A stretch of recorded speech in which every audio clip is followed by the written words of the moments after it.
अस्सलाम वालेकुम। उम्मीद तो करें सब ठीक हूंदा। सिंध स्पोर्ट्स जे एक नए वीडियो में भलीकार। दोस्तों, अॼु मां तव्हां सां इहा ख़बर शेयर करणु चाहियां पियो त बांग्लादेश जी क्रिकेट टीम पाकिस्तान जो टूर करण लाइ राज़ी थी वई आहे। जी हाँ दोस्तों, बांग्लादेश जी क्रिकेट टीम पाकिस्तान जो दौरो कंदी, जंहिंमें 3 T20, 2 टेस्ट ऐं 1 वनडे मैच खेॾंदी।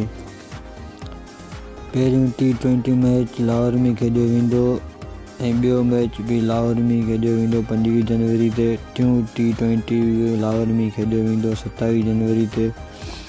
उन्ही खां पोइ पहिरियों टेस्ट 7 फरवरी खां 11 फरवरी ताईं खेॾियो वेंदो रावलपिंडी में। बाक़ी रहियल 1 टेस्ट मैच ऐं 1 one day match Pakistan super league जे खां पोइ खेॾिया वेंदा। छो जो 20 फरवरी खां पाकिस्तान सुपर लीग स्टार्ट थी रहियो आहे, उन्हनि जे करे शेड्यूल थोरो डिस्टर्ब थिए पियो। सो PSL जे ख़तमु थियण खां बाद में बक़ाया सीरीज़ खेॾी वेंदी।